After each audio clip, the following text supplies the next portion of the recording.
সমাজের চোখে খুবই ভদ্র ও সভ্য একটি মেয়ে পুষ্পিতা, কিন্তু এই ভালো মেয়ের মুখোশের আড়ালে সে করত অশ্লীল একটি কাজ। প্রাইভেট অ্যাপে শরীর দেখিয়ে টাকা ইনকাম করত সে। তবে এই কাজ সে করত মুখ লুকিয়ে, যাতে কেউ তার এই কুকর্ম ধরতে না পারে। তবে ঝামেলা বাঁধে তখনই যখন দুর্ঘটনাবশত একদিন তার চেহারা চলে আসে ক্যামেরার সামনে, আর অজ্ঞাত একজন মানুষ এটিরই ভিডিও ধারণ করে রেখে তাকে ব্ল্যাকমেইল করতে থাকে। আর এই বিপদ থেকে বাঁচতে সে আর তার বয়ফ্রেন্ড মিলে কি কি নাটক সাজায়, আর এই নাটকের শেষ পরিণতিই বা কি হয়, সেটাই দেখব আজকের গল্প দিলখুশে, যেখানে পুষ্পিতার মতো আরও কয়েকজন মেয়ের জীবনের গল্প তুলে ধরা হয়েছে। তাহলে চলুন আর দেরি না করে এই মুভির কিছু দৃশ্য দেখে নিয়ে মূল গল্প শুরু করা যাক।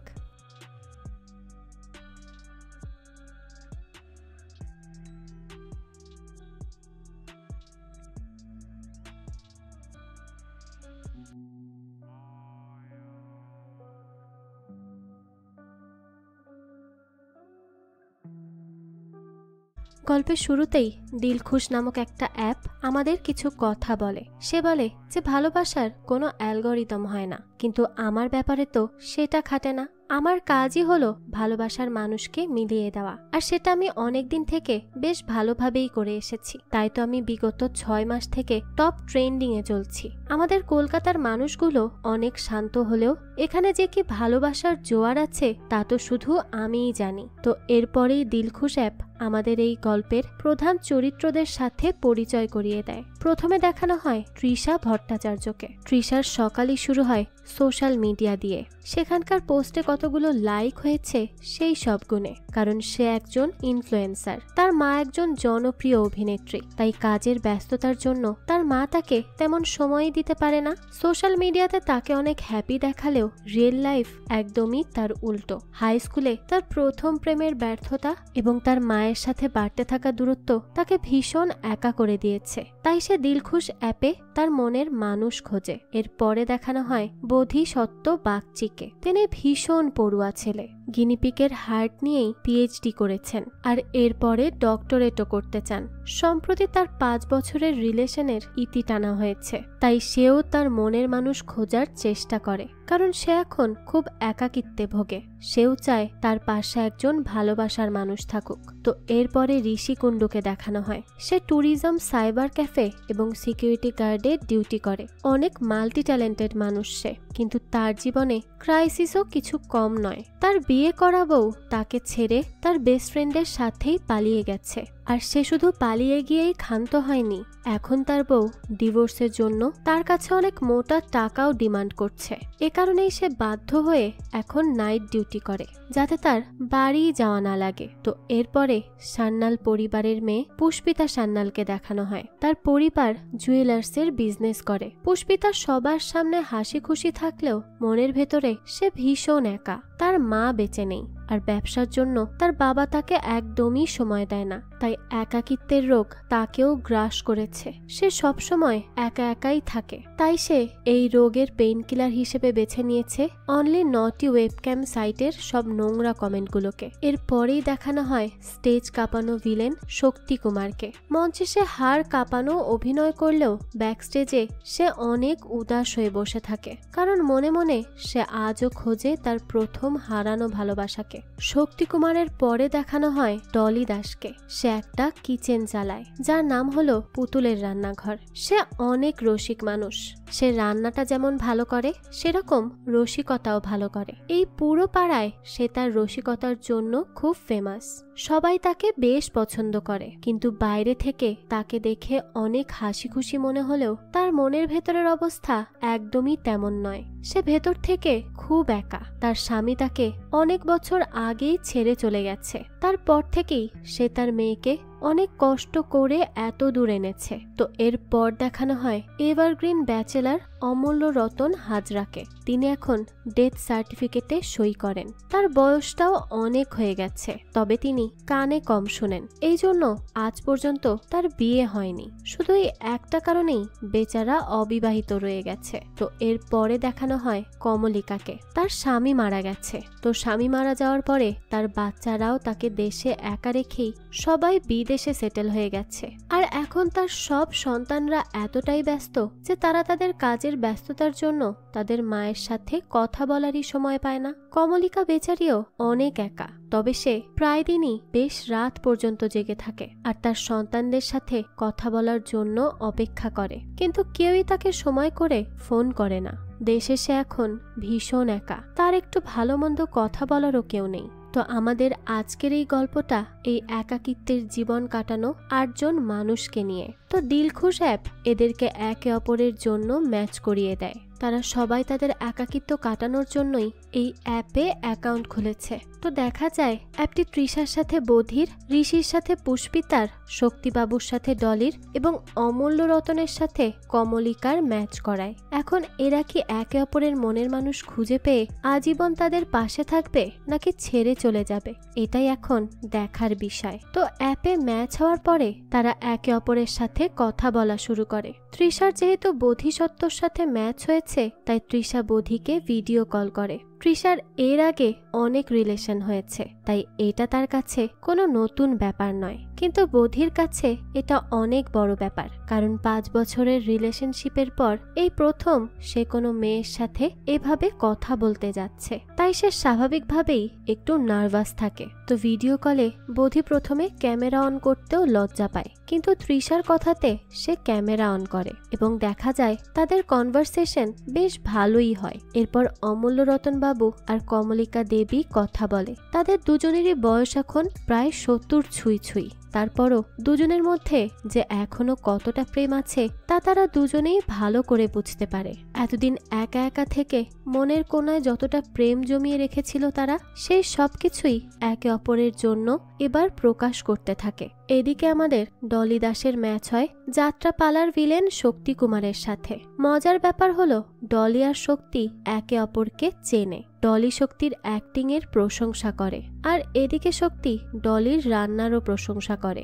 এক ফোন আলাপেই তাদের মধ্যে অনেক ভালো বন্ডিং হয়ে যায়, তাই তারা একদিন বাইরে দেখা করার প্ল্যান করে। আর শেষে ঋষি ভিডিও কলে পুষ্পিতার সাথে কথাও বলে। পুষ্পিতা যখন কথা বলছিল তখন তার বিড়াল তাকে অনেক বিরক্ত করতে থাকে, সাধারণত বিড়ালরা যা করে থাকে আর কি। তো পুষ্পিতা তার বিড়ালকে মামপুষি বলে ডাকে। এই শুনে তো ঋষি তাকে জিজ্ঞেস করে যে মামপুষি কে, তোমার মেয়ে? পুষ্পিতা তখন একটু হেসে বলে হ্যাঁ, সে আমার মেয়ে। এই কথা শুনেই ঋষি বেচারার মনটাই ভেঙে যায়। পুষ্পিতা সেই সময়ই ক্যামেরায় তার বিড়ালকে দেখায় আর বলে এই যে এর নাম হচ্ছে মামপুষি। এটা দেখে তো ঋষি এবার হাফ ছেড়ে বাঁচে, কারণ মেয়ের কথা শুনে তো ঋষির প্রায় মনটাই ভেঙে যাচ্ছিল। এদিকে ডলি তার মেয়ে পুতুলের কাছে আসে। পুতুল তখন ভিডিও গেম খেলছিল। রিসেন্টলি পুতুলের ব্রেকআপ হয়েছে, তাই তার মুড একদমই ভালো নেই।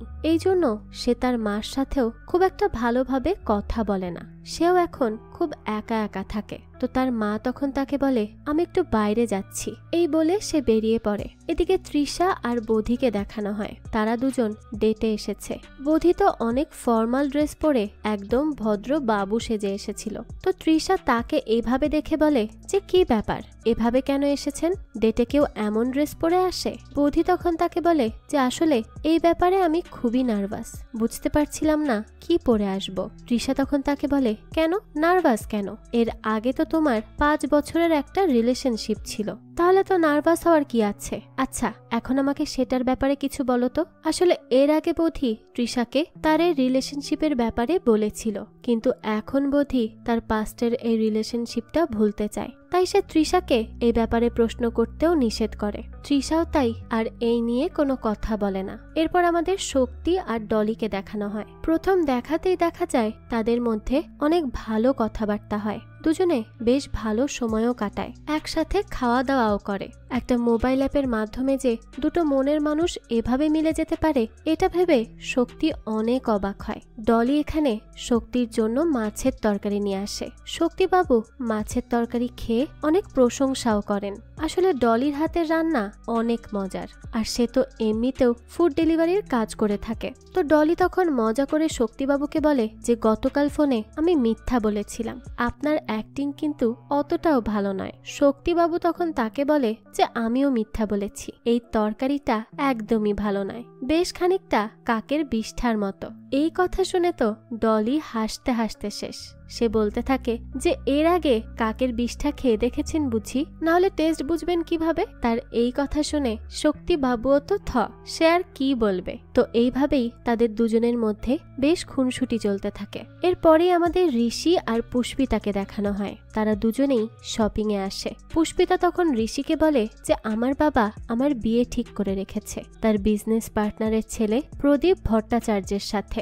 ঋষি তখন তাকে বলে যে ভট্টাচার্য কর্পোরেশনের মালিকের ছেলের সাথে, সে তো অনেক বড় লোক, তাহলে আপনি আমার সাথে কেন আছেন? তাকেই বিয়ে করে নিন, অনেক ভালো থাকবেন। আমার তো কিছুই নেই, না আছে টাকা পয়সা, না আছে ভালো জব, খুবই ছোটখাটো কিছু করি, আপনি তো জানেনই। পুষ্পিতা তখন তাকে বলে যে হ্যাঁ, ওই ছেলের অনেক টাকা পয়সা আছে, অনেক নাম আর ফেম আছে, কিন্তু আমি তো ওকে পছন্দ করি না। ওর তো নিজের বলতে কিছুই নেই, যত টাকা পয়সা আর যা কিছু আছে সবই তো ওর বাবা করেছে, ও নিজে তো কিছুই করেনি। তার চেয়ে তুমি তো কত কিছু করছো, তুমি একজন স্বাবলম্বী ছেলে, তাই তো আমি তোমাকে পছন্দ করি। এই বলেই পুষ্পিতা তার বিড়ালের সাথে ঋষির পরিচয় করিয়ে দিতে যায়, কিন্তু ঋষির বিড়ালে অ্যালার্জি আছে, তাই সে তখনই কাশতে কাশতে দ্রুত সেখান থেকে বের হয়ে যায়। এরপরে আমরা কমলিকা আর অমূল্য রতনকে দেখতে পাই। কমলিকা তখন তাকে তার ছেলেদের কথা বলে। তারা সবাই এখন তাকে এখানে ফেলে বিদেশে সেটেল হয়েছে, আর সে এখানে একদম একা থাকে। তার কথা বলার একটা মানুষও নেই। রতনবাবু তখন তাকে বলে যে কানে কম শোনার কারণে সেও এখনো একা, কেউই তাকে বিয়ে করতে চায়নি, আর তার কানের মেশিনটিরও এখন বয়স হয়েছে, সেটাও ঠিকঠাক ভাবে কাজ করে না। নতুন মেশিন অনেক দামি, সেজন্য সে নতুন মেশিন কিনতেও পারে না, এ দিয়েই কোনো রকমে তার কাজ চালাচ্ছে। কমলিকা তখন তাকে বলে যে তাহলে তো আপনার কানে কানে কথা বলতে হয়। এই কথা শুনেই রতন অনেক লজ্জা পায়, আর এটা দেখে কমলিকাও হেসে ওঠে। রতনবাবু তখন তাকে বলে যে কখনো কারো সাথে এভাবে কথাই বলিনি আমি, আসলে আমি একটু ক্যাবলা টাইপের, তাই ঠিকঠাক ভাবে কথা বলতে পারি না। কমলিকা তখন অনেক খুশি হয়ে বলে যে আপনার এই ক্যাবলামিটাই তো আমার ভালো লেগেছে। আর এই কথা শুনে রতনবাবুও অনেক খুশি হয়। এরপরে রাতের বেলায় দেখা যায় ডলি শক্তিবাবুর সাথে কথা বলে। ডলি সকালে বলা কথার জন্য শক্তিবাবুর কাছে দুঃখ প্রকাশ করে, সে একটু বেশি মজা করে ফেলেছিল।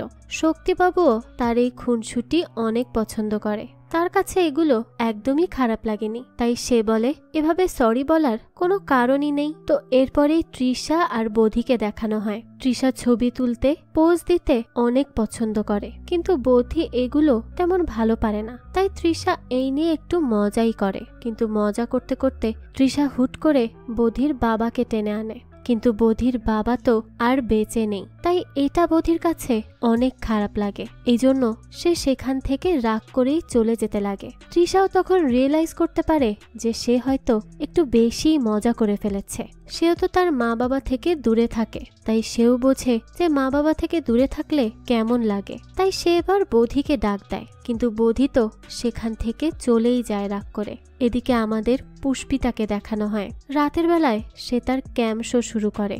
সে সব সময় ফেস হাইড করেই তার ক্যাম্প শো চালাতো, কিন্তু আজ যখন সে ক্যাম্প শো শুরু করে তখন হঠাৎ করেই ওয়েব ক্যামের উপর তার বিড়াল লাফ দেয়। এর ফলে ক্যামেরাটা ঘুরে যায় আর পুষ্পিতার মুখ দেখা যায়। এই দেখে তো পুষ্পিতা অনেক ভয় পেয়ে যায় এবং সাথে সাথেই সে তার ক্যামেরা বন্ধ করে দেয়। কিন্তু কিছু সময়ের জন্য হলেও সেখানে পুষ্পিতার ফেস দেখা গিয়েছিল, এজন্য পুষ্পিতা অনেক টেনশনে পড়ে যায়। আর এটা যদি কোনোভাবে তার বাড়ির লোক জেনে যায় তাহলে অনেক বড় বিপদ হয়ে যাবে। এদিকে ঋষি পুষ্পিতাকে অনেকবার ফোন করে, কিন্তু পুষ্পিতা তো অনেক টেনশনে ছিল, তাই সে ফোনই রিসিভ করে না। তো এর পরের দিন দেখা যায় পুষ্পিতা ঋষির সাথে দেখা করতে আসে, তবে সে ঋষির সাথে ভালোভাবে কথাই বলছিল না। তাই ঋষি তাকে জিজ্ঞেস করে যে কি হয়েছে তোমার, এমন করে আছো কেন?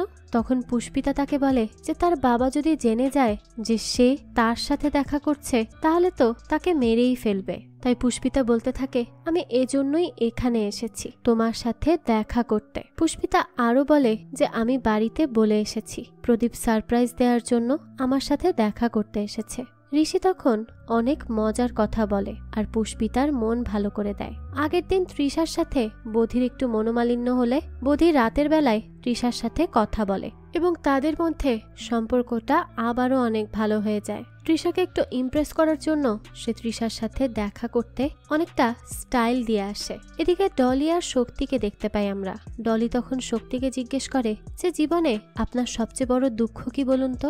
শক্তি তখন বেশ খানিকটা ইমোশনাল হয়ে তাকে বলে যে এর আগে আমি অনেক শো করেছি, আমার শো দেখতে অনেক দূর থেকে মানুষ এসে পুরো গ্যালারি ভরে যেত, কিন্তু শো শেষে আমি যখন ব্যাক স্টেজে যেতাম তখন বুঝতাম আমি কতটা একা। ব্যাক স্টেজে আমাকে আর দেখার মতো কেউই থাকতো না। এই শুনে ডলিও অনেক ইমোশনাল হয়ে যায়। এরপরে রতনবাবু আর কমলিকাকে দেখানো হয়। তারা একসাথে অনেকটা ভালো সময় পার করে। কমলিকা তখন রতনবাবুকে একটা ভালো কানের যন্ত্র গিফট করে যাতে সে একটু ভালোভাবে কানে শুনতে পায়। তো এই গিফট পেয়ে তো রতনবাবুও অনেক খুশি হয় যে এতদিনে অন্তত কেউ তার কথা ভাবলো। এরপরে রাতের বেলা তখন দেখা যায় শক্তিবাবু আর ডলি একসাথেই বাড়ি আসে। তারা সারাদিন তাদের জীবন নিয়ে অনেক গল্প গুজব করে আর বেশ হাসি ঠাট্টাও করে।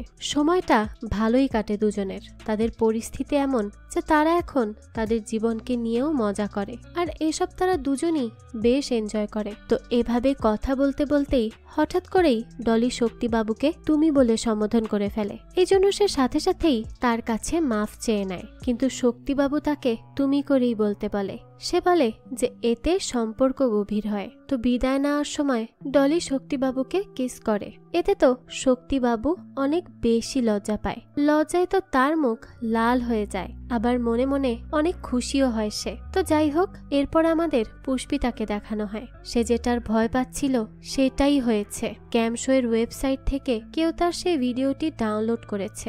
যদিও পুষ্পিতা অনেক দ্রুত সেই ভিডিওটি সরিয়ে দেয়, তারপরেও কেউ একজন সেই ভিডিওটি ডাউনলোড করে নেয় আর এই ভিডিওটি দিয়েই সে পুষ্পিতাকে ব্ল্যাকমেইল করছে। সে পুষ্পিতাকে হুমকি দেয় যে যদি পুষ্পিতা 20 লাখ টাকা না দেয় তাহলে সে এই ভিডিওটি ভাইরাল করে দিবে। এই দেখে পুষ্পিতা অনেক ভয় পেয়ে যায়, কারণ এই ভিডিওটা ভাইরাল হলে তাদের বাড়ির মান সম্মান সব ধুলোয় মিশে যাবে আর তার বাবা তাকে মেরেই ফেলবে। এদিকে রাতের বেলায় কমলিকা দেবী রতনবাবুকে ফোন দেয়। কমলিকা দেবী অনেক টেনশনে ছিল, কারণ 1 সপ্তাহ পর তার ছেলেরা দেশে ফিরছে। তারা যদি কোনোভাবে জানতে পারে যে তাদের মা এই বয়সে কারোর সাথে ঘোরাঘুরি করছে তাহলে তো তারা সবাই অনেক বেশি রিয়্যাক্ট করবে। কি বলবে তারা? তখন রতনবাবুও তাকে বলে যে সত্যিই তো, তাদের দুজনের বয়সটাও তো দেখতে হবে। তো এই কথা শুনেই কমলিকা ফোন রেখে দেয়। এদিকে পুতুল তার মায়ের ব্যাপারটা জানতে পেরে গেছে, তাই রাতের বেলায় তার মা যখন বাড়ি ফিরে আসে তখন সে তার মার কাছে যায়। সে তার মাকে বলে, মা তোমার বয়স এখন 42, সেদিকে তোমার খেয়াল আছে? এখন কি এগুলো করার সময়? ডলি তখন তাকে বলে যে তোমার অসুবিধা হলে আমার কিছুই করার নেই, আমি ভুল কিছু করছি না। পুতুল তখন তাকে বলে যে এগুলো বাদ দাও মা, আর তোমার ব্যবসায় মন দাও। তুমি কিন্তু ঠিক করেছিলে যে তুমি তোমার ব্যবসাটা অনেক বড় করবে, আমাকে বিদেশে পাঠিয়ে কোডিং শেখাবে, তাহলে এইসব কি করছো এখন? ডলি তখন বলে যে তোমার জন্য আমি অনেক স্যাক্রিফাইস করেছি, এখন আর আমি আমার স্বপ্নগুলোর গলা টিপে হত্যা করব না। পুতুল তখন তাকে বলে যে ছোটবেলায় বাবার কাছ থেকে আনার সময় আমাকে দিলখুশ না খাইয়ে ট্রেন থেকে ধাক্কা দিয়ে ফেলে দিতে, সেটাই আমার জন্য অনেক ভালো হতো। সেটা করলে এখন আর আমার এইসব দেখতে হতো না। এই বয়সে তুমি আরেকটা লোকের সাথে ঘুরে বেড়াচ্ছ। ডলি তখন অনেক রেগে যায় আর তাকে বলে তোর বাবা তো একটা জানোয়ার ছিল, সে কখনো আমার কিচ্ছু বোঝার চেষ্টা করেনি, আর তুইও তোর বাবার মতোই হয়েছিস। এই শুনে পুতুলও অনেক রেগে যায়। এখানে তাদের দুই মা মেয়ের মধ্যে বেশ বড় সড়ই ঝগড়া হয়। তো এদিকে আমাদের বোধি আর তৃষাকে দেখানো হয়। তৃষা বোধিকে বলে যে এমন 2-3টা ডেটের পরে আমি হারিয়ে যাই বোধি। বোধি তখন একটু অবাক হয় আর জিজ্ঞেস করে কেন, এ কথা বলছো কেন? বোধি বলতে থাকে আমি তো তোমার সাথে একটা লং টাইম রিলেশনশিপের কথা ভাবছিলাম, আর এখন তুমি এই কথা বলছো। তৃষা তখন বোধিকে বলে যে আজকে হয়তো তোর আমাকে অনেক ভালো লাগছে, নতুন লাগছে, এক্সাইটিং লাগছে, কিন্তু কাল যখন আমি পুরনো হয়ে যাব তখন দেখবি তোর আর আমাকে ভালো লাগবে না। সেই সময় কি হবে বলতো? বোধি তখন তৃষাকে অনেক বোঝানোর চেষ্টা করে যে পুরাতন হয়ে গেলেও ভালোবাসাটা ঠিক একই রকম থাকে। হ্যাঁ, সিচুয়েশন বদলায় কিন্তু ভালোবাসার কমতি হয় না। কিন্তু এত কিছু বলার পরও তৃষা কোনো কিছুই বোঝে না, বুঝতে চায়ও না, আর তার ফোনটাই কেটে দেয়।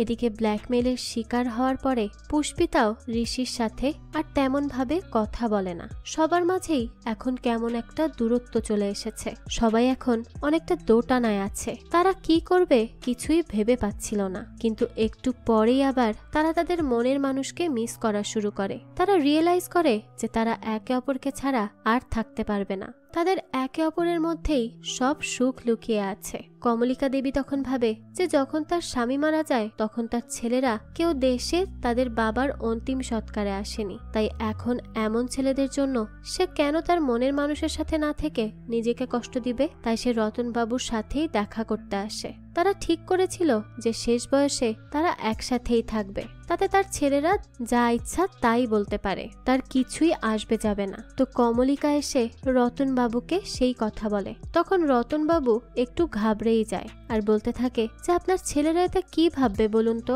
কমলিকা তখন তাকে বলে যে অত কিছু আমি ভাবতেও চাই না। তাই সে এবার রতনবাবুকে ফ্ল্যাট দেখা শুরু করতে বলে। রতনবাবুও তো অনেক খুশি হয়ে যায়। এদিকে তৃষা বৌদির সাথে দেখা করতে আসে। ক্লাস 8-এ পড়ার সময় একটা ছেলের সাথে তৃষার রিলেশন ছিল। তৃষাও তাকে অনেক পছন্দ করত, কিন্তু সেই ছেলেটা তাকে চিট করে। তাই তৃষা লং টাইম রিলেশনশিপে থাকতে এখন বেশ ভয় পায়। বৌদি তখন তৃষাকে কথা দেয় যে সে সব সময় তার পাশে থাকবে, সে যেন এসব নিয়ে আর চিন্তা না করে। এটা শুনেই তৃষার অনেক ভালো লাগে। সে ভাবে যে এবার বৌদির সাথে হয়তো সে তার জীবনটা ভালোভাবে কাটাতে পারবে। তো এরপরেই ডলি শক্তিবাবুর সাথে দেখা করতে আসে। ডলি স্ট্যান্ড আপ কমেডিয়ান হতে চায়। এই ব্যাপারে শক্তিবাবু তাকে সব রকম হেল্প করে আর এতে ডলিও অনেক খুশি হয়। তবে শক্তিবাবু এখন তাদের বন্ধুত্ব নিয়ে ভয় পায়। সে ডলিকে আর একবার ভেবে দেখতে বলে, কারণ সে চায় না যে তার জন্য তাদের মা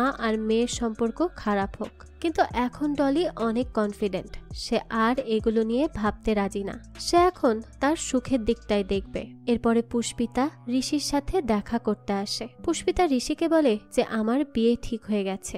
ঋষি তখন তাকে বলে যে আমাকে নেমন্তন্ন করতে এসেছো? আচ্ছা, মাটনগুলো একটু জুসি করে রান্না করবে, ঠিক আছে? অনেক জম্পেশ খাওয়া হবে কিন্তু। পুষ্পিতা তখন খুব রেগে যায় আর তাকে বলে আমার বিয়েতে মাটন খাবে? ঋষি তখন বলে তাহলে কি করব, খাওয়া ছাড়া আর কি বা করার আছে আমার? পুষ্পিতা তখন বলে যে পালাবো আমি, তোমার সাথে পালাবো। তাও ঋষি তো প্রথমে যেতে রাজি হয় না, কারণ পুষ্পিতার বাবা তাকে পেলে মেরেই ফেলবে, কারণ তার বাবা ছিল অনেক ক্ষমতাধর। তো সেই সময় দেখা যায় তার ফোনে তার এক্স ওয়াইফের মেসেজ আসে। সে তার নামে মামলা করেছে এবং মোটা টাকাও দাবি করেছে, আর সেটা না দিলে পুলিশ তাকে গ্রেফতার করতে আসবে। এই দেখে ভয় পেয়ে সে পুষ্পিতার সাথে পালিয়ে যেতে রাজি হয়। সবকিছু ঠিকঠাকই যাচ্ছিল। তখনই আমরা এই দিলখুশ অ্যাপের মেকার রবার্ট রয়কে দেখতে পাই। অফিসে তাকে অনেক রাগান্বিত অবস্থায় দেখা যায়। এরপরেই লাইভে এসে রবার্ট সবার কাছে ক্ষমা চায়। সে বলে যে এবারের 14ই ফেব্রুয়ারি ভ্যালেন্টাইন্স ডে রাতের বেলায় আমাদের অ্যাপটা হ্যাক হয়েছিল, তাই তখন যাদেরকেই ম্যাচ করানো হয়েছে তারা কেউই একে অপরের জন্য পারফেক্ট ম্যাচ নয়। এই কথা দেখে শুনে তো সবাই অবাক হয়ে যায়, তবে একজন অনেক খুশি হয়, আর সে হলো পুতুল। তো এরপরই আমাদের 1 বছর আগের একটা ফ্ল্যাশব্যাক দেখানো হয়। পুতুল আর রবার্ট রয় আইডিয়া ট্যাঙ্কের মঞ্চে তাদের ডেটিং অ্যাপ দিলখুশের আইডিয়া দিতে আসে। তো এই পুরো দিলখুশ অ্যাপের আইডিয়া আর কনসেপ্ট পুতুলের ছিল, কিন্তু পুতুল ভালোভাবে তার কথাগুলো গুছিয়ে বলতে পারে না বিধায় তারা কোনো ফান্ডিং পায় না। কিন্তু রবার্ট পরবর্তীতে পুতুলকে কোনো ক্রেডিট না দিয়ে পুতুলের আইডিয়া কপি করে এই অ্যাপটা লঞ্চ করে দেয়, আর পুতুল এতে খুবই ভেঙে পড়ে। তার এতদিনের কষ্ট অন্য কেউ তার নিজের নামে চালিয়ে দিল। এরপর আমরা দেখতে পাই এই বৌদির সাথেই পুতুলের 5 বছরের রিলেশন ছিল। অ্যাপ নিয়ে এই কাণ্ড ঘটার পর পুতুল অনেক বেশি ফ্রাস্ট্রেটেড হয়ে যায় আর বৌদির সাথে ব্রেকআপ করে নেয়। বৌদি তাকে অনেক বোঝানোর চেষ্টা করে, কিন্তু পুতুল কোনোভাবেই আর এই সম্পর্ক রাখতে রাজি হয় না। তো এরপরে দেখা যায় রাতের বেলায় ঋষির সাইবার ক্যাফেতে গিয়ে সে দিলখুশ অ্যাপে ম্যালওয়্যার ইনসার্ট করে দেয়, যার জন্য অ্যাপের অ্যালগোরিদম উল্টো পাল্টা হয়ে যায় এবং সেই জন্য অ্যাপ পারফেক্ট ম্যাচের জায়গায় ভুলভাল ম্যাচ দেয়, যাতে করে সবাই ভাবে যে এই অ্যাপটা একটা স্ক্যাম, আর রবার্ট রয় যাতে বরবাদ হয়ে যায় সেই প্ল্যান করেই পুতুল এত কিছু করেছে। এদিকে পুষ্পিতা ঋষির সাথে পালিয়ে যায়, আর এটা পুষ্পিতার বাবাও জানতে পারে। তাই সে দ্রুত পুলিশকে ইনফর্ম করে আর বলে যে যত তাড়াতাড়ি সম্ভব তার মেয়েকে খুঁজে বের করতে। এদিকে তৃষা বৌদির ব্যাপারে অনেক সিরিয়াস হয়ে হয়ে যায়। সে বোধির সাথে এখনই বিয়ে করতে চায়, কিন্তু বোধি বিয়ে করার আগে তার ডক্টরেটটা শেষ করে নিতে চাইছিল। কিন্তু তৃষা তো এখনই বোধির সাথে বিয়ে করতে চাইছে, আর এই কথাটা তৃষা বোধির বাড়ির লোকেদেরও জানিয়ে দেয়। এদিকে শক্তিবাবু ডলির রান্নাঘরে আসে, সেখানে সে ডলির রান্নার কাজে সাহায্যও করে। এক ফাঁকে শক্তিবাবু ডলিকে কিস করে বলে যে আগের দিনেরটা ফেরত দিলাম। তো তাদের দুজনের ভালোই সময় কাটতে থাকে। এরপর আমাদের রতনবাবুকে দেখানো হয়। সে ডাক্তারের কাছে আসে, তার লিভার ড্যামেজ হয়ে গেছে, কন্ডিশন এখন এতটাই সিরিয়াস যে সে কয়দিন বাঁচবে তার কোনো ঠিক নেই। 6 মাসও বাঁচতে পারে, আবার 1-2 বছরও বাঁচতে পারে। তো ডাক্তারের চেম্বারে সে খুব মজা করে কথা বলছিল। ডাক্তার তখন তাকে জিজ্ঞেস করে যে আপনার কি কোনো চিন্তা হচ্ছে না? রতনবাবু বলে যে আমার এখন একটাই চিন্তা, আমি মারা গেলে কি আমার ডেথ সার্টিফিকেটে সই করবে? ডাক্তার তখন তাকে বলে যে দেখুন, মজা না করে আপনার কোনো কাছের মানুষ থাকলে তাদেরকে এই ব্যাপারে বলুন। রতনবাবু তখন তাকে বলে যে কাছের মানুষ তো কেউ নেই, কিন্তু এখন একজন আছে, অর্থাৎ সে যে কমলিকার কথা বলছে তা তো আমরা সবাই জানি। তো এরপর আমরা ঋষি আর পুষ্পিতাকে দেখতে পাই। তারা পালিয়ে অনেক জায়গায় ঘুরে বেড়ায় এবং একসাথে অনেক ভালো ভালো সময় কাটায়। এদিকে রাতের বেলায় শক্তিবাবু ডলির ঘরে আসে আর ডলির সাথে আড্ডা দিতে থাকে। তারা দুজনেই অনেক হাসি খুশি ভাবে গল্প করছিলেন, কিন্তু সেই সময় দেখা যায় সেখানে পুতুল চলে আসে এবং সে তার মাকে অনেক খারাপ খারাপ কথা বলতে থাকে। ডলি তখন বলে যে সে আমার গেস্ট, তুমি এভাবে কথা বলতে পারো না। পুতুল তখন বাড়ির সবাইকে ডেকে এই গেস্টের ব্যাপারে বলতে যাচ্ছিল। তখন শক্তিবাবুও তাকে বোঝানোর চেষ্টা করে, কিন্তু পুতুল তো শক্তিবাবুকেও অনেক খারাপ কথা বলে। শক্তিবাবু তখন সেখান থেকে চলে যায়। সে বেশ কষ্টও পায়। পুতুলের ব্যবহারটা মোটেও শোভনীয় ছিল না। তো এরপর সে মন খারাপ করে এক জায়গায় বসেছিল। তখনই ডলি তার কাছে আসে। শক্তিবাবু তখন ডলিকে তার পুরনো প্রেমিকার কথা বলে, যে তাকে একা রেখেই চলে গিয়েছিল। সে বলে যে আমরা আবারও হেরে গেলাম, কিন্তু ডলি তাকে আবারও চিয়ার আপ করে আর বলে যে হেরে গিয়ে জিতে যাওয়াকে বাজিগার বলা হয়, জানো না তুমি? তো তাদের সব কথাবার্তা পুতুল সেখানে দাঁড়িয়ে দাঁড়িয়ে শুনে ফেলে। এরপর আমাদের কমলিকাকে দেখানো হয়। তার ছেলে তাকে ফোন করে আর দেখা যায় তার ছেলে জানতে পেরে গেছে যে তার মা এখন অন্য একটা লোকের সাথে থাকছে।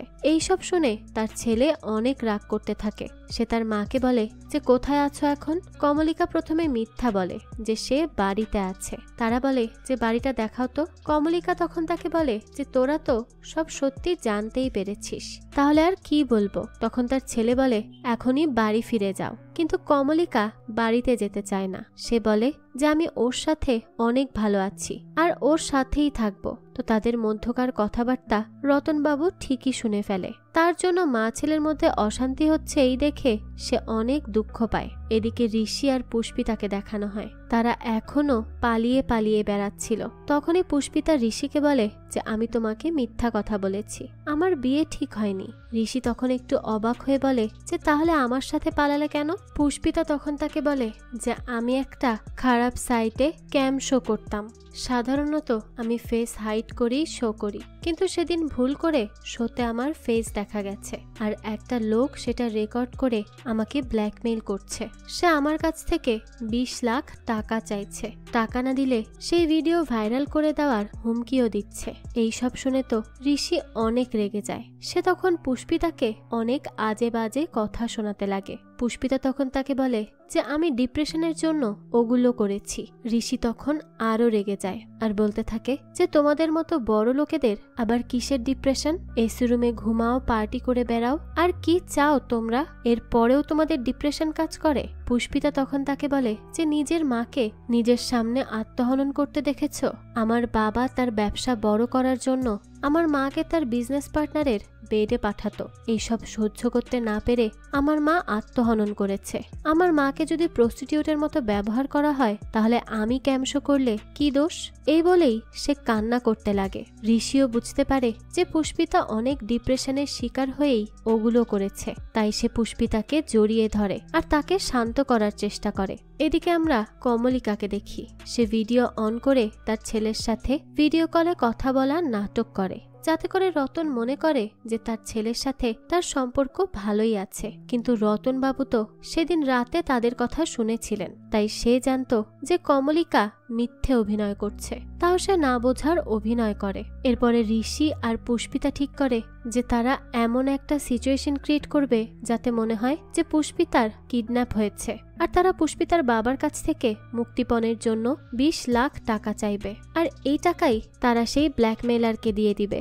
ঋষি তখন বলে যে আচ্ছা, আমরা 20 লাখ না 40 লাখ চাইবো, আমার ডিভোর্সের জন্য 20 লাখ লাগবে। তো এর আগে ঋষি পুষ্পিতাকে বলেনি যে তার বিয়ে হয়েছে। তো এই কথা শুনে পুষ্পিতা অনেক রেগে যায়। তখন ঋষি পুষ্পিতাকে সবকিছু খুলে বলে যে তার স্ত্রী তাকে ধোকা দিয়ে তার বেস্ট ফ্রেন্ডের সাথেই পালিয়ে গেছে, আর এখন মামলা করে উল্টো ডিভোর্সের জন্য 20 লাখ টাকা চাইছে, টাকা না দিলে আমাকে জেলে যেতে হবে। তো এই সব কিছু শুনে পুষ্পিতা শান্ত হয় আর ঋষির ব্যাপারটাও বুঝতে পারে। এরপর আমাদের পুতুল আর বধিরকে দেখানো হয়। পুতুল আসে বধির সাথে দেখা করতে। পুতুল বধিকে অনেক মিস করা শুরু করেছে, আর এখন তার পাশে কেউ নেই। তাই সে বধিকে আবারও রিলেশনে ব্যাক করতে বলে, কিন্তু বধি আর তার কাছে ফিরতে রাজি নয়। আর ফিরবেও বা কেন? সে এখন তো তৃষাকে নিয়ে সিরিয়াস। এর আগে তৃষা তাকে বিয়ে করতে চাইলে সে তখন কনফিডেন্ট ছিল না, কিন্তু এখন সে তৃষাকেই বিয়ে করতে চায়। তাই পুতুলের কাছে ব্যাক আসাটা এখন মোটেও পসিবল নয়। তো বধি তৃষাকে মেসেজ করে বলে যে আমি তোমাকে অনেক ভালোবাসি, তোমাকে ছাড়া আমি থাকতে পারবো না, তাই যখন তুমি চাইবে তখনই আমি তোমাকে বিয়ে করব। তো বধি রিলেশনে ব্যাক না করায় পুতুল অনেক বেশি ডিপ্রেসড হয়ে যায়। তাই সে অনেক বেশি ড্রিঙ্ক করে বাড়ি ফেরে। তার মা তখন খাবার খাচ্ছিল, তো মদ খেয়ে মাতাল হয়ে সে তার মাকে অনেক খারাপ খারাপ কথা বলতে থাকে। এই সব কিছু শুনে তো ডলি তাকে বাড়ি থেকেই বের হয়ে যেতে বলে, কিন্তু পুতুলের তো তখন মাথারই ঠিক ছিল না। তাই সে রাগের চোটে খাবারের থালা দিয়েই ডলির মাথায় আঘাত করে। তো এই আঘাত করার সাথে সাথেই পুতুল রিয়েলাইজ করে যে সে অনেক খারাপ কাজ করেছে। তাই সে সাথে সাথেই তার মাকে সরি বলে, কিন্তু তার মা সেখান থেকে চলে যায়, কারণ সে খুবই কষ্ট পেয়েছিল। এদিকে অনেক দিন পরে বধি আর তৃষা বেশ ঘোরাঘুরি করে। পুতুল তখন বধিকে অনেক মেসেজ দেয় আর তার সাথে রিলেশনে ব্যাক করার কথা বলতে থাকে, কিন্তু বধি তাকে এইভাবে মেসেজ দিতে বারণ করে। এদিকে রতনবাবুর অবস্থাও অনেক খারাপ হতে থাকে, তার রক্ত বমি পর্যন্ত হয়, কিন্তু সে এই ব্যাপারে কমলিকাকে কিছুই বলে না, কারণ সে জানে কমলিকা টেনশন করবে। এরপর দেখা যায় ডলি শক্তিবাবুর কাছে আসে। শক্তিবাবু ডলির মাথায় ব্যান্ডেজ লাগিয়ে দেয়। সে ডলিকে বলে যে ব্যাপারটা আর একবার ভেবে দেখলে হতো না, কিন্তু ডলি তার সিদ্ধান্তে অটল থাকে। সে স্ট্যান্ড আপ কমেডিয়ান হয়েই ছাড়বে। এদিকে ঋষি আর পুষ্পিতা একটা ভিডিও বানায় যেখানে পুষ্পিতা কিডন্যাপ হওয়ার নাটক করছে এবং সে তার বাবার কাছ থেকে 50 লাখ টাকা চাইছে। সে দ্রুত তার বাবাকে টাকাটা পাঠিয়ে দিতে বলে। এরপর দেখা যায় পুতুল শক্তিবাবুর সাথে দেখা করতে আসে। সে এখন তার ভুল বুঝতে পেরেছে, তাই তার ভুলের জন্য সে শক্তিবাবুকে সরি বলে আর তাকে দিলখুশ খেতে দেয়। সে তাকে বলে যে ছোটবেলায় যখন তার মন খারাপ হতো তখন তার মা তাকে দিলখুশ খেতে দিত। সে আরো বলে যে তার জীবনের আসল ক্রাইসিস হলো এই দিলখুশ অ্যাপটা। শক্তিবাবু তখন তাকে বলে যে এই অ্যাপটাই তো আমাকে শিখিয়েছে যে কিছুর সম্পর্কের কোনো নাম হয় না। পুতুল তখন তাকে বলে যে এই অ্যাপটা আমার। এটা শুনেই শক্তিবাবু অনেক অবাক হয়ে যায়। এদিকে রতনবাবু কমলিকাকে বলে দেয় তার লিভার ড্যামেজ হয়েছে, সে আর বেশি দিন বাঁচবে না। কমলিকা তো এই কথা শুনে বেশ কষ্ট পায়। রতনবাবু তখন তাকে এভাবে দুঃখ পেতে নিষেধ করে আর বলে যে রোগ হয়েছে তো কি হয়েছে, জীবনের এই বয়সে যে তোমার সাথে এত ভালো সময় কাটাতে পেরেছি এতেই আমি খুশি। এদিকে পুষ্পিতার পাঠানো মেসেজটা তার বাবা পেয়ে যায়। তার বাবা তখনই পুলিশের সাথে কন্ট্যাক্ট করে। সে পুলিশকে বলে যে আমার টাকার যেন কিচ্ছু না হয়। এরপরে ডলি আর পুতুলকে দেখানো হয়। পুতুল তার মায়ের কাছে ক্ষমা চেয়েছে আর তার মাও তাকে ক্ষমা করে দিয়েছে। পুতুল তখন একটা সুপার হিরোর ছবি দেখিয়ে বলে যে এটা আমি ক্লাস 5-এ এঁকেছিলাম, তখন বলেছিলাম যে তুমি আমার সুপার হিরো। তখন তার মা বলে যে তোর সুপার হিরো এবার সেই সবাইকে সাজা দিবে যারা তোর সাথে অন্যায় করে তোকে মানসিকভাবে বিপর্যস্ত করে তুলেছে। পুতুল তখন তাকে বলে যে আমি তো বদলা নিয়েই নিয়েছি, তোমার এখন কিচ্ছু করতে হবে না মা। তার মা তখন তাকে বলে যে আমি তো তোর মা আর আমি কিচ্ছু করব না, এটা কিভাবে হয়। পুতুল তখন তার মাকে জড়িয়ে ধরে। সে অনেক খুশি হয়। এদিকে বধি আর তৃষার বিয়ের আয়োজনও শুরু হয়ে যায়, কিন্তু তৃষা খেয়াল করে যে বধি একটু অন্যমনস্ক হয়ে আছে। সে বারবারই ফোনে কাউকে মেসেজ করছে। তো বধি আসলে কাকে মেসেজ করছে আর সে কি নিয়ে চিন্তিত তা তো আমরা একটু পরেই জানতে পারবো। এদিকে ডলি তার প্রথম স্ট্যান্ড আপ কমেডি শো করে। তার শোতে রবার্ট রয়ও ছিল। তো শো শুরু করার সাথে সাথেই সে রবার্টের সব কুকীর্তি ফাঁস করে দেয়। সে সবার সামনে রবার্ট রয়কে অনেক রোস্ট করে। তো রবার্ট তখন আর না পেরে সেখানকার মাইক অফ করে দেয়। কিন্তু এরপরও ডলি থামে না। সে জোরে জোরে চিৎকার করে রবার্টকে পচাতে লাগে আর তার মেয়ের আবিষ্কারের কথাও সবাইকে জানিয়ে দেয়, যেটা দেখে পুতুলও বেশ খুশি হয়ে যায়। এরপরে ঋষি আর পুষ্পিতাকে দেখানো হয়। দেখা যায় তার একটি ব্রিজের নিচে দাঁড়িয়ে টাকার জন্য ওয়েট করছিল। তো পুষ্পিতার বাবা তখনই সেখানে আসে আর টাকাটা নিচে ফেলে দেয়। ঋষি যখনই টাকাটা নিতে যায় তখনই দেখা যায় পুলিশ ঋষিকে গুলি মেরে দেয়। একে একে বেশ কয়েকটি গুলি খাওয়ার পরে ঋষি সেখানেই মারা যায়। পুষ্পিতা তো নিজের চোখের সামনে ঋষিকে মরতে দেখে অনেক বেশি শকড হয় যে হুট করে কি হয়ে গেল। তার অনেক খারাপ লাগতে থাকে ঋষির জন্য, কিন্তু এরপরও সে সেখানে না থেকে কোনোভাবে টাকাগুলো নিয়ে সেখান থেকে পালিয়ে যায়, কারণ তাকে যে ওই ব্ল্যাকমেইলারকে টাকা দিতে হবে। তবে সে এখন আর তার বাবার কাছে ফিরে যেতে চায় না। এদিকে তৃষা বধির ফোন চেক করে আর জানতে পারে যে এতদিন পুষ্পিতার সেই ভিডিও নিয়ে বধি পুষ্পিতাকে ব্ল্যাকমেইল করছিল। এটা জানার পর তো সে বধির উপর অনেক রেগে যায় আর এই কথা সে বধিকে বললে বধি তার পায়ে ধরে ক্ষমা চায়। সে বলে যে এগুলো সে তাদের ভবিষ্যতের জন্য করেছে। সে ভেবেছিল কিছু টাকা পেলে সে তা তার ভবিষ্যতে কাজে লাগাবে। তবে এখন আর সে পুষ্পিতাকে ব্ল্যাকমেইল করবে না। সে এই সব বাদ দিয়ে দিচ্ছে। তৃষা তখন বধিকে ক্ষমা করে দেয় এবং তারা বিয়েও করে নেয়। বিয়েতে বধির এক্স গার্লফ্রেন্ড পুতুলা আসে আর তার মায়ের কথাতে সেই তাদের বিয়ের সাক্ষী দেয়, কারণ তার মা চাইছিল পুতুল যাতে মুভ অন করে এবং স্ট্রং হয় জীবনে। তো এদিকে ডলি তার স্ট্যান্ড আপ কমেডি ভালোই করছে। শক্তিবাবু এখন তার অভিনয় থেকে রিটায়ারমেন্ট নিয়ে ডলির স্ক্রিপ্ট এবং ম্যানেজারের দায়িত্বও সামলাচ্ছেন। তারা বিয়েও করেনি, আবার একসাথেও থাকে না, বড়ই এক অদ্ভুত বন্ধুত্বের সম্পর্ক তাদের। আর এদিকে রবার্ট রয়ের সব জালিয়াতি বের হয়ে আসার পরে সে এখন একেবারে ফকির হয়ে গেছে। অন্যদিকে বাবার কাছ থেকে নেওয়া টাকা নিয়ে পুষ্পিতা এখন তার বিজনেস শুরু করেছে। সে সেই দিলখুশ অ্যাপটা কিনে নিয়ে এর দায়িত্ব দিয়ে দিয়েছে পুতুলকে। সেও এখন তার জীবনে অনেক ভালো আছে। আর এর বছর দুয়েক পরে আমরা দেখতে পাই যে বধির এখন ফুটফুটে একটা সন্তান হয়েছে আর সে এখন তার সন্তানকে সামলাতে দক্ষ হয়ে উঠেছে বেশ। তার এবং তৃষার সংসার ভালোই চলছে। এরপর আমরা দেখি তৃষাকে। সে এখন বিভিন্ন কাপলদের ইন্টারভিউ নিয়ে থাকে আর এমন ইন্টারেস্টিং কনসেপ্ট বেছে নেওয়ার কারণে তার ইউটিউব চ্যানেলও অনেক বেশি গ্রো করছে। সবাই তাকে অনেক পছন্দ করে। যাই হোক, তো আজ সে ইন্টারভিউ নিচ্ছে রতনবাবু আর কমলিকা দেবীর। তৃষা তখন রতনবাবুকে জিজ্ঞেস করে যে এই বয়সে এমন একটা রোগ নিয়ে একসাথে থাকতে ভয় লাগে না, হারিয়ে ফেলার ভয়? রতনবাবু তখন তাকে উত্তর দেয় যে প্রেমের সাগরে একবার যখন ডুব দিয়েছি তখন আর কোনো ভয়ই নেই। আর এই বয়সে যখন আমার সোলমেট আমার পাশে আছে তখন আবার কিসের ভয়?